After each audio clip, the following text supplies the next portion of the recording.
floating city, 5,000 people, billions of dollars in machinery. One person commands it all. The captain of a U.S. Navy aircraft carrier doesn't just give orders. He lives in a world most of us will never see. 2 separate bedrooms, a private office, direct access to the bridge in under 10 seconds. But here's what nobody tells you. This isn't luxury. It's survival. Because when you're responsible for nuclear reactors, 75 fighter jets, and thousands of lives at sea, your home becomes your command center. And the life? It's nothing like you think.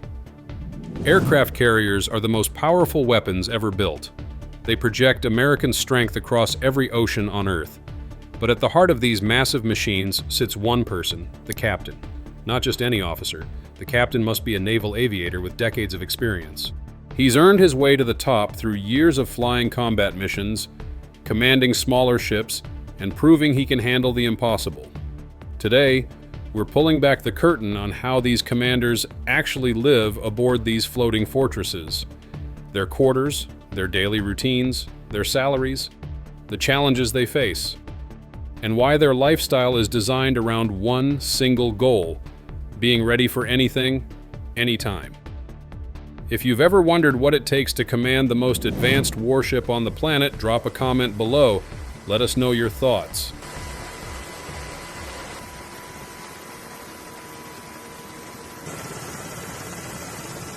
The captain's 2 homes. Here's something most people don't know. The captain doesn't have one cabin. He has 2. And there's a very specific reason for this setup. The first is called the sea cabin. This is where the captain lives when the carrier is underway. It's located right behind the navigation bridge, tucked into the island, that towering structure that rises from the flight deck. The sea cabin is small, extremely small, just a bunk, a desk, and basic bathroom facilities. No decorations, no extra space. It's built for one purpose: instant access. If an emergency happens at 3 in the morning, the captain can be on the bridge in less than 10 seconds. That's not convenience, that's necessity. When you're commanding a vessel the size of 3 football fields traveling at over 30 knots through the ocean, every second matters. Now, the second cabin is completely different. It's called the in-port cabin. This one is spacious. It has a separate bedroom, a sitting room that doubles as an office, and much nicer bathroom facilities.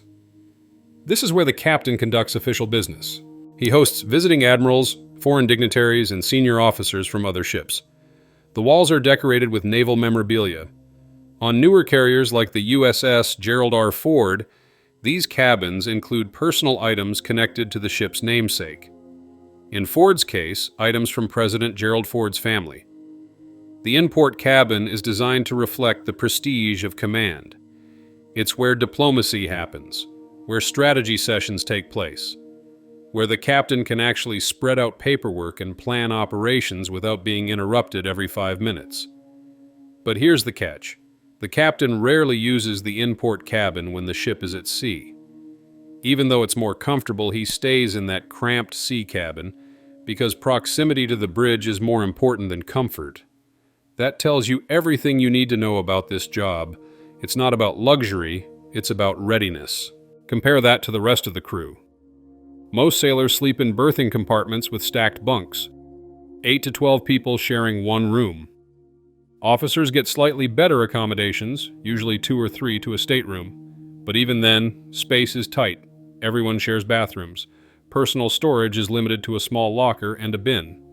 The captain's quarters are the best on the ship, but only because the captain carries the heaviest burden. A day in the captain's life. So what does a typical day look like? There is no typical day. The captain is always on duty. Even when he's sleeping in that sea cabin, he's expected to be available instantly. Alarms can sound at any moment. Flight operations run around the clock. The ship never stops. And neither does the captain's responsibility. Most mornings start early, very early. Before dawn, the captain is already reviewing reports from overnight watch standers. He checks weather conditions, reviews the flight schedule, reads intelligence briefings, and meets with department heads. These aren't short meetings. Each department, air operations, engineering, weapons, supply, medical, has critical updates. The captain needs to know everything: fuel levels, maintenance issues, personnel problems, upcoming missions. Then there's the bridge. The captain spends a significant portion of his day one level below primary flight control on the navigation bridge. From here, he oversees the ship's movement, monitors surrounding vessels, and coordinates with the carrier strike group.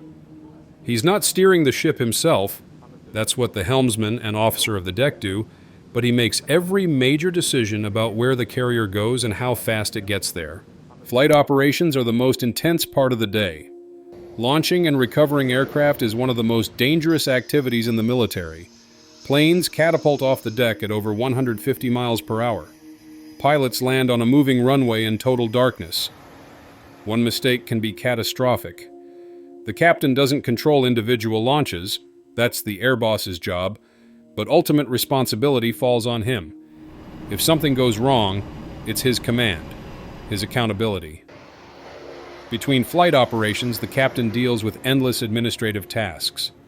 Performance evaluations, promotion recommendations, disciplinary actions, budget reviews, communication with fleet commanders, video conferences with Pentagon officials. The paperwork never stops. And here's the thing. All of this happens while the captain is also monitoring potential threats. Enemy submarines, hostile aircraft, unidentified surface contacts. The ocean is never truly safe, and the captain must always be thinking 3 steps ahead. Meals are quick. The captain eats in his cabin or in the wardroom with senior officers. There's no long, leisurely dining. Food is fuel. And sleep? Maybe 5 to 6 hours if he's lucky, often less. The sea cabin exists so he can grab rest between crises without being far from the action. Before we go any further, take just 2 seconds to hit that like button and subscribe to the channel. Over 98% of viewers watch without subscribing. It costs you nothing but makes a massive difference to us. Thanks for the support. Compensation and benefits. Now let's talk money. Being a captain isn't just about honor and duty. It's also a career that comes with solid compensation, though not nearly as much as you might think given the responsibility. A Navy captain holds the rank of 06. Starting monthly base pay is just over $8,000. That's about $97,000 annually. But captains commanding aircraft carriers aren't at the starting level. Most have 25 to 30 years of service. At that level, monthly base pay reaches around $14,000. That's roughly $170,000 per year. But base pay is only part of the picture. There's also basic allowance for housing, known as BAH. For a captain with dependents, that's an additional $3,000 per month. Without dependents, it's around $2,500. Then there's basic allowance for subsistence, money for food. Hazard pay, if the carrier is in a combat zone, adds another $250 per month. When you add everything together, total annual compensation for an experienced carrier captain ranges from $130,000 to over $200,000. That's respectable. It's a solid income. But compare that to a CEO managing a company with 5,000 employees and billions in assets. The captain is doing exactly that, and doing it in one of the most dangerous environments on Earth for a fraction of what a corporate executive earns. Still, the benefits are strong. Full medical and dental coverage, 30 days of paid leave per year, access to commissaries and exchanges with discounted goods, retirement after 20 years of service with a pension. For those who stay 30 years, retirement pay is a percentage of their highest base salary, a significant amount that continues for life. And there are intangibles: respect, authority, the pride of commanding one of America's greatest military assets. For many captains, that's worth more than any paycheck. The technology and environment. Let's talk about the ship itself, because understanding how a captain lives also means understanding what he's living on. Modern aircraft carriers are engineering marvels. The newest class, the Gerald R. Ford class, represents the cutting edge of naval power. These ships cost $13 billion each. They stretch over 1,000 feet long. They displace 100,000 tons when fully loaded. They're powered by nuclear reactors that can run for decades without refueling. And they carry 75 aircraft, fighters, helicopters, surveillance planes, all operating from a flight deck barely longer than 3 football fields. The Ford class introduced massive upgrades. Electromagnetic aircraft launch systems replaced old steam catapults. This allows smoother, more reliable launches with less stress on airframes. Advanced arresting gear catches landing planes with better precision.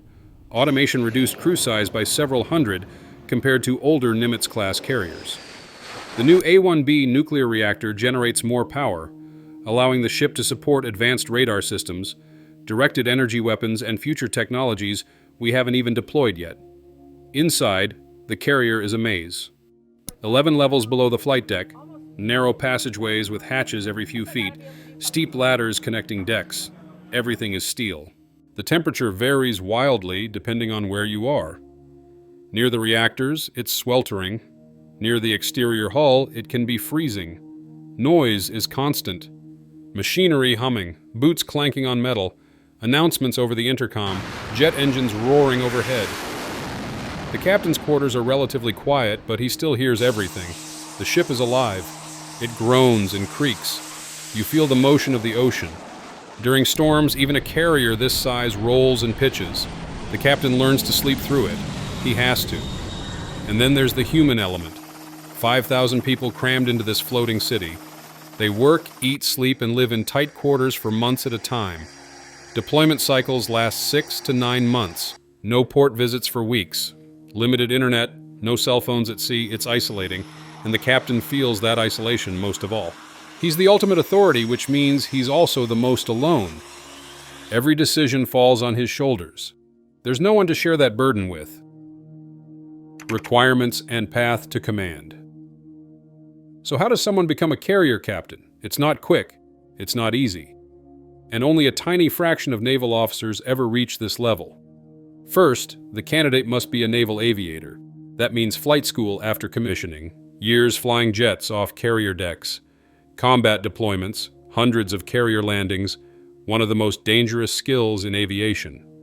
Only officers who've proven themselves in the cockpit are even considered for carrier command. Next comes command experience. Before captaining a carrier, an officer typically commands smaller ships, maybe a destroyer, maybe a cruiser. They serve as executive officers, second in command on larger vessels. They attend war colleges. They earn advanced degrees. They prove they can lead under pressure, manage complex logistics, and make split-second decisions with lives on the line.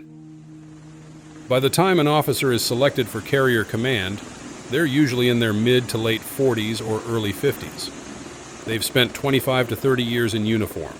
They've seen combat, they've lost friends, they've made mistakes and learned from them. They've earned the respect of everyone around them. And even then, there are only 11 carrier commands available in the entire U.S. Navy. 11. That's it. Getting selected is one of the highest honors in the military. It's the peak of a naval officer's career. Many retire shortly after their carrier command tour ends because there's nowhere higher to go except admiral, and those slots are even more limited. The selection process is rigorous. Boards review the officer's entire record: fitness reports, performance evaluations, letters of recommendation, combat experience, leadership ability, physical fitness, even personal character. One black mark can disqualify a candidate. The Navy doesn't take chances with carrier command. Challenges and pressures. Let's be clear about something. This job is brutal. The captain is responsible for everything. If a sailor makes a mistake, it's the captain's responsibility. If a plane crashes, the captain answers for it. If the ship runs aground, the captain is relieved of command. There's no passing the buck. The weight of command is absolute. Sleep deprivation is constant. The captain can't turn off his brain. Even in that cramped sea cabin, he's listening for alarms, waiting for the knock on the door that means something's gone wrong. The stress never stops. Then there's the isolation. The captain can't be friends with the crew. He can't show weakness. He can't confide in anyone aboard. He makes life and death decisions alone. He signs orders sending pilots into combat. He knows some might not come back. That burden is crushing. Family life suffers. Deployments mean months away from home, missing birthdays, missing anniversaries, missing the everyday moments that make life meaningful. Divorce rates among senior naval officers are high. The job demands everything. And there's always the possibility of catastrophe, fire, collision, enemy attack, mechanical failure. Any of these can happen without warning. The captain must be ready to respond instantly. There's no time for hesitation, no room for error. The ship, the crew, the mission, everything depends on his judgment. Yet despite all this, captains do the job. They volunteer for it. Because commanding a carrier isn't just a job, it's a calling. It's the culmination of a lifetime of service. It's the honor of leading America's finest sailors and operating the most powerful weapon ever built. Life beyond duty. There are small moments of normalcy, brief ones. The captain might walk the ship, inspect spaces, talk to sailors. Not formal inspections, just checking in, asking how they're doing, listening to concerns. Good captains understand morale. They know that a crew that feels valued will perform better. These walks are rare, but they matter.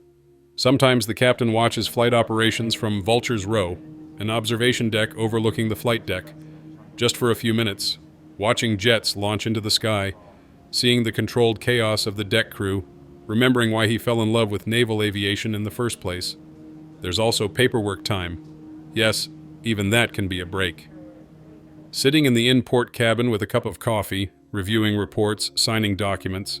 It's tedious, but it's quiet. No alarms, no emergencies, just the hum of the ship. And occasionally, when the carrier pulls into port, the captain gets a few hours ashore. Dinner at a restaurant, a walk through a foreign city, a phone call home without worrying about operational security. These moments are precious. They remind the captain there's a world beyond the steel walls of the ship. But even then, he's never truly off duty. The radio is always nearby, the phone always within reach, because command doesn't take vacations. The legacy of command.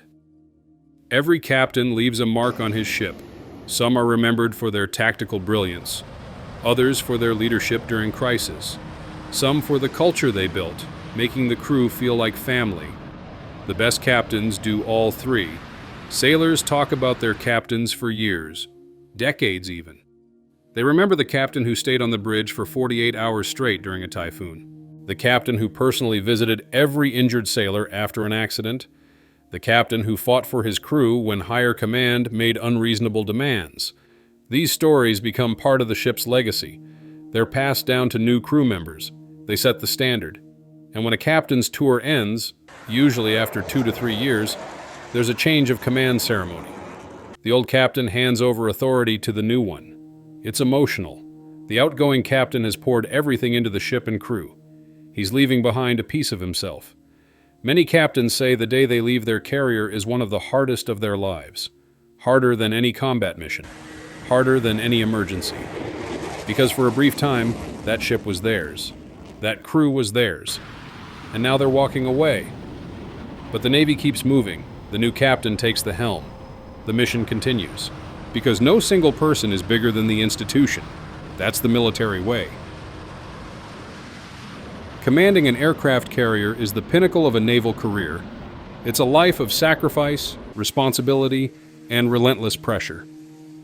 But for those who reach that level, it's also the greatest honor they'll ever receive. 2 small cabins, endless duty, the weight of 5,000 lives. That's how captains live on massive aircraft carriers, and they wouldn't have it any other way. If this video gave you a new perspective, smash that like button and subscribe for more content like this. We'll see you in the next one.